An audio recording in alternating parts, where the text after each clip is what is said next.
पर उसकी जो सोच थी शिव जी के प्रति वो पूर्ण समर्पित थी। कोई कोई ऐसा होता है संसार सागर में जिसकी बुद्धि, जिसका विवेक शिव तत्व की ओर जाता है। एक कथा आती है शिव महापुराण में, स्कंद पुराण में, लोमश ऋषि की। कौन थे लोमश ऋषि पूर्व में? लोमश बाबा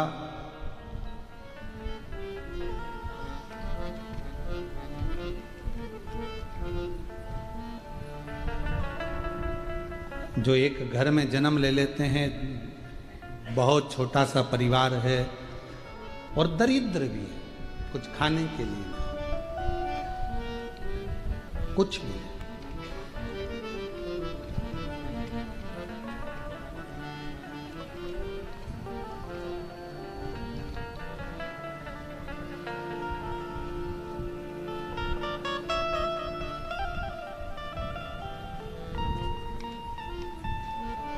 बहुत गरीब परिवार है,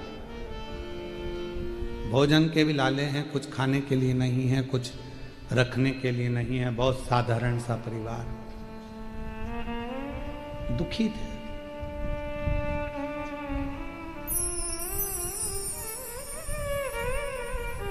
एक दिन भूख लगी। अब भूख के लिए भोजन तो था नहीं, तो सोचा कि कोई जलाशय ऐसा मिल जाए जहां पर पीने का पानी ही मिल जाए। और यदि मुझे पानी ही मिल गया, जल ही प्राप्त हो गया, तो मेरा जीवन सार्थक। के लिए जो जल को देखा तो जल में उसको नीचे तल में एक शिवलिंग नजर आया।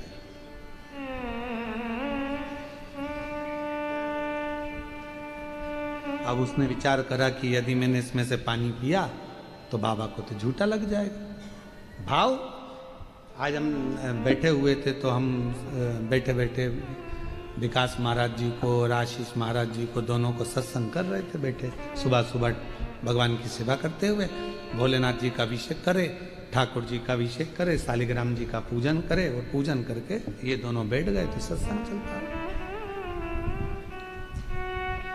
तो विकास महाराज पूछे कि शंकर भगवान का भोलापन कितना है गुरुजी, कि झूठा जल भी शिव जी पर चढ़ गया तो भी शिव जी ने उसको स्वीकार कर लिया। शिव महापुराण में कड़प की कथा, हमारे चैनल को लाइक करें, सब्सक्राइब करें, कमेंट करें, धन्यवाद। केवल शंकर के मंदिर में गया था और जाकर देखा कि शिव की आराधना कैसे होती है, तो मुंह में पानी भर कर आ गया था और शिव जी पर लाकर डाल दिया। पात्र नहीं था, और शिव जी ने उस पर कृपा कर कर उसको दर्शन दे दिए।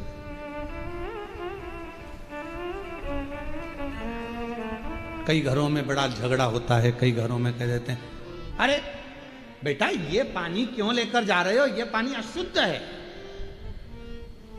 शिव महापुराण की कथा कहती है पृथ्वी, अग्नि, आकाश, जल, वायु ये कभी अशुद्ध नहीं होते। इनकी शुद्धता हमेशा बनी की बनी रहती है, इसमें अशुद्धता नहीं, ये शुद्ध है।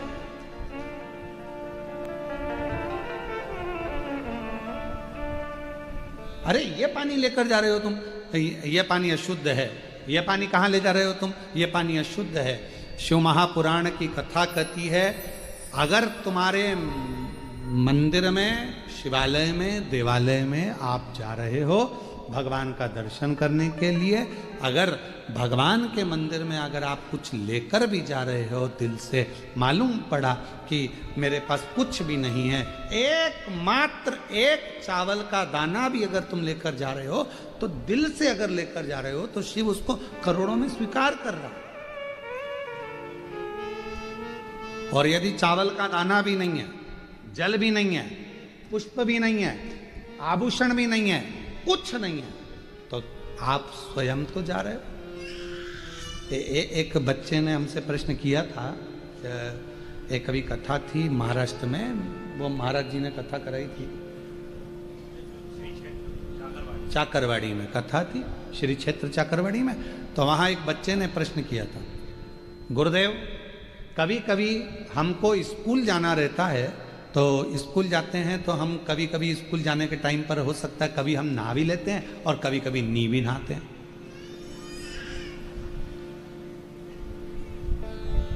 तो मंदिर जाएं कि ना जाएं? नी नहाए, जिस दिन नहाएंगे उस दिन चले जाएंगे। तो हम जिस दिन नहाए नहीं उस दिन जाएं कि नहीं जाएं? तो हमने कहा बेटा, चाहे नहाओ चाहे मत नहाओ, पर शिवालय तो जाओ, शिवालय तो जाओ।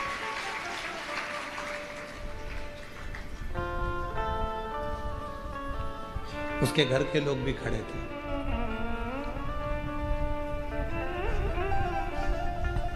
गुरुजी, आपने अच्छा निर्णय दे दिया, उसकी मां बोली। हमने पूछा क्यों? मेरे को ऐसा लगता था कि ये जान करके नहीं नहाता था, जिससे इसको मंदिर नहीं जाना था, क्योंकि नहाएगा और मैं इसके हाथ में एक लोटा जल पकड़ाऊंगी और इसको मंदिर भेज दूंगा।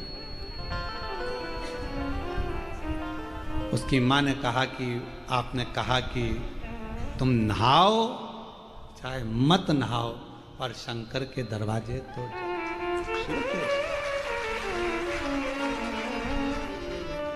बहुत दयालु है वो, बहुत दयालु। उसने ये नहीं देखना है तुमको कि तुम क्या हो, उसको ये नहीं देखना है तुम में कि तुम कैसे भजन हो, कैसे भजन।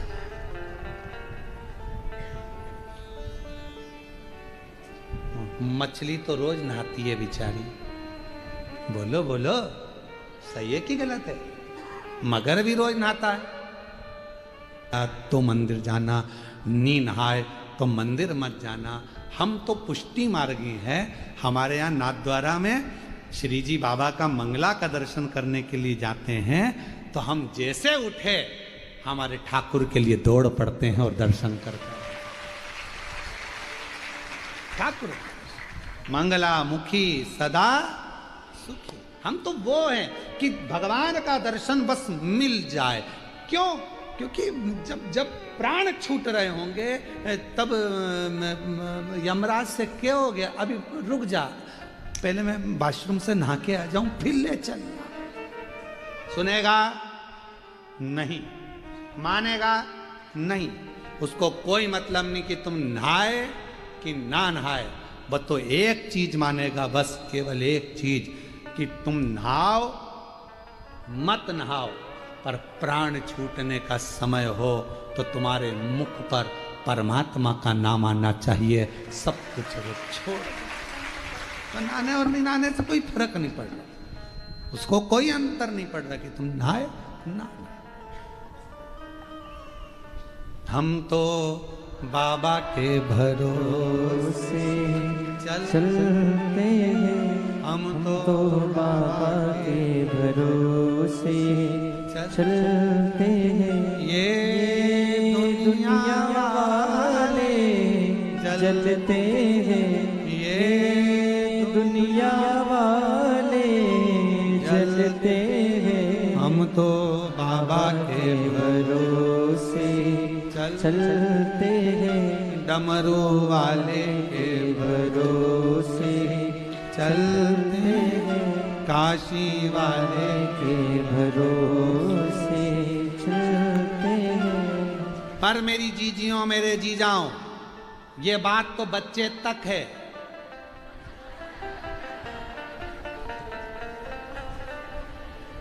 नहीं तो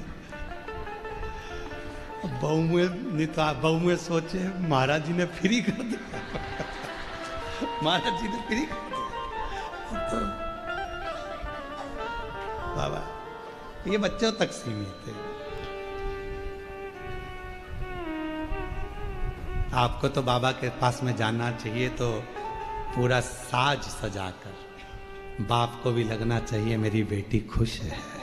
बाल पूरे ऐसे बिखरा बिखरी हैं, टीकी ऐसी हो रही है, एक आँख का काजल इधर जा रहा है और साड़ी इधर उधर जा रही है।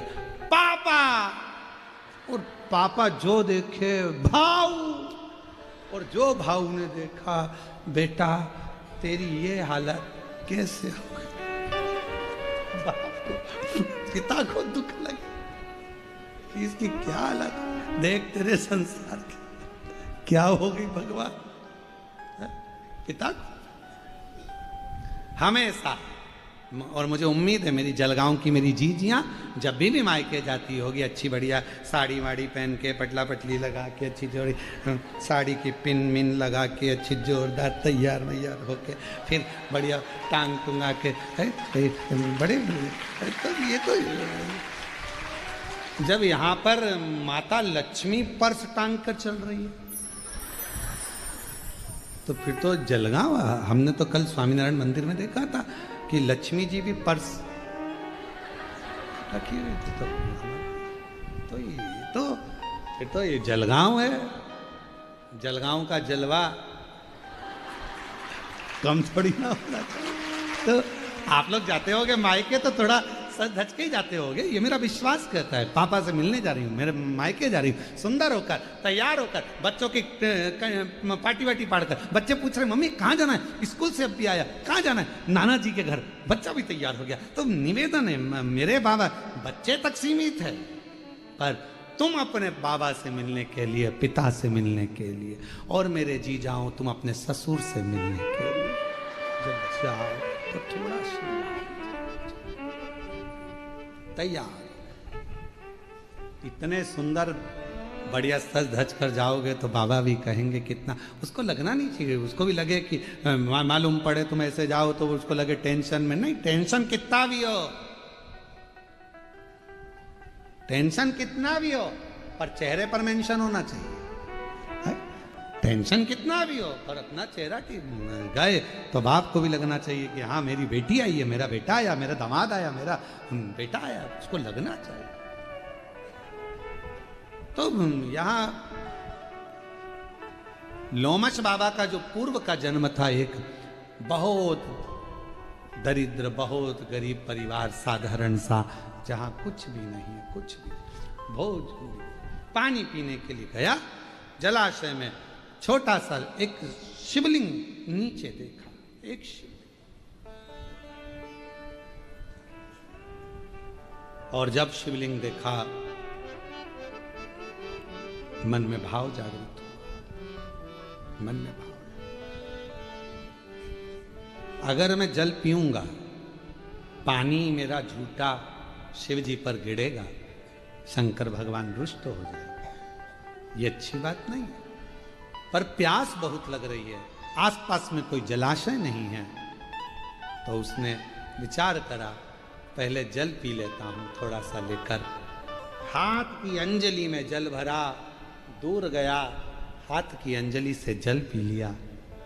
जल पीकर फिर गया, उस जलाशय को छोड़कर दूसरे जलाशय में जाकर हाथ को धोकर एक कमल का पुष्प तोड़ लिया। एक कमल, कहते हैं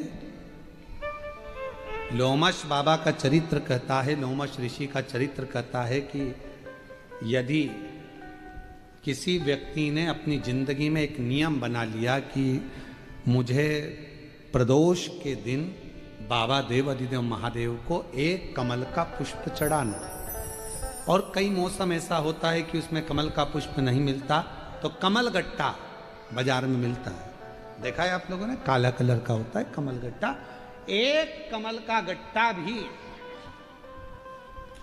यदि देव अधिदेव महादेव को, यदि कोई कितना भी दरिद्र है, कितना भी गरीब है, उसका कोई व्यापार नहीं, कोई व्यवसाय नहीं, कोई नौकरी नहीं, कोई चाकरी नहीं, कितना भी परिस्थिति से मारा हुआ व्यक्ति है, अगर उसने प्रदोष की प्रदोष नियम बना लिया, प्रत्येक 12 महीने का मैं नियम लेता हूं और पूरे 24 प्रदोष मैं बाबा को कमल का, जिस समय पर कमल का पुष्प मिल जाए उस समय पर कमल का पुष्प चढ़ाओ, ना मिले तो कमल गट्टा चढ़ाओ।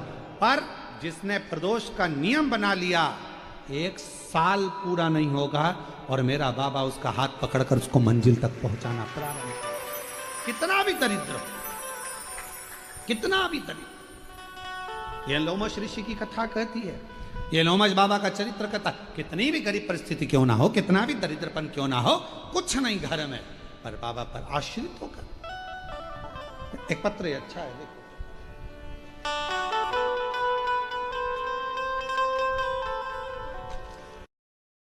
गिरीश पाटिल जलगांव की रहवासी हैं। 2022 में गले की अन्न नली के पर कहीं बैठे हैं, आप ही हैं, आ जाओ एक बेलपत्र ले जाना। लास्ट स्टेज का कैंसर हो गया 2022 में, गठान हो गई। जांच कराने पर डॉक्टर ने बताया कि ये गठान कैंसर की है और कैंसर पूरे शरीर में फैल चुका है, लास्ट स्टेज है। कुछ समय आपको दिए हैं, थोड़ा 6 महीना। डॉक्टर ने केवल बहुत थोड़ा सा समय दिया। तब मेरे घर के मालिक ने कहा कि सियोर वाला बाबा कथा कहता है, शिव महापुराण की कथा सुनना प्रारंभ करो। मैं इलाज के साथ मंत्रोच्चार करती, श्री शिवाय नमस्तुभ्यम का जप करती। सीहोर जाकर बाबा की कंकर शंकर पूजन कर कर रुद्राक्ष लाए, बेलपत्र बाबा को चढ़ाकर खाना प्रारंभ करा। कुछ शरीर में जाता तो नहीं था। डॉक्टर ने भी थोड़ा सा समय 3 से 6 महीना जीवित रहने का कहा था। लास्ट स्टेज था, ऑपरेशन का मना करे तो करे क्या। तब 1 लोटा जल, बेलपत्र और सीहोर का रुद्राक्ष, इसी पर आश्रित रहे। डॉक्टर ने तो दवाई जो दी वो दी। बाबा, आज मैं बाबा के सामने खड़ी होकर साधुवाद कहती हूँ। किस पर हो जाए जरा सी हम पर कर दो जरा सी। मेरा नाम श्रीमती ज्योति युवराज मराठे है, कहीं बैठे हो आप ही हैं, आइए एक बेलपत्र लेकर जाइए। गांव सिरसोली, जिला जलगांव की रहने वाली हूँ गुरुदेव। आपकी वाणी से भोले बाबा की कथा मालेगांव धूले, बड़े जटाधारी महादेव और जलगांव, इन सब जगह पर सुनी है। हर दिन आपकी होने वाली ऑनलाइन कथा भी श्रवण करती हूँ गुरुदेव। मेरे पिताजी के पाँव में दयाराम दयाराम सोनू मराठे हैं, उनके पैर में एक जख्म हो गया था। वो पैर में इतना बड़ा फैल गया था कि उनको वेंटिलेटर पर डाल दिया गया था। शरीर काम नहीं कर रहा, क्या करें, घबरा गए। तब पिताजी के गले में एक रुद्राक्ष पड़ा हुआ था। उन्होंने कहा कि बेटा, इस रुद्राक्ष का जल में कभी नहीं पिया, वो रुद्राक्ष मैंने उतार कर भी रख दिया था, वो रुद्राक्ष घर पर रखा है, उसको मंगाया जाए। रुद्राक्ष लाए, तांबे के लोटे में गलाकर शिव को चढ़ाकर वो जल पिताजी को देना प्रारंभ करा। बाबा, ऐसी शिव ने कृपा करी, जैसे ही थोड़ा आराम लगा, वेंटिलेटर से निकले, पिताजी ने कहा एक बार सीहोर चले जाओ, वहाँ का चढ़ा हुआ जल बेलपत्र लाओ, मिट्टी लाओ। सीहोर गए, वहाँ से जाकर मिट्टी लाए, जल लाए, हमारे पिताजी के शरीर पर लगाना प्रारंभ करा। डॉक्टर भी आश्चर्य में पड़ गया कि एकदम से इतना आराम कैसे लग सकता है। जो पांव कटने की कतार पर था, आज पूर्ण तरह से स्वस्थ है। शिव कृपा।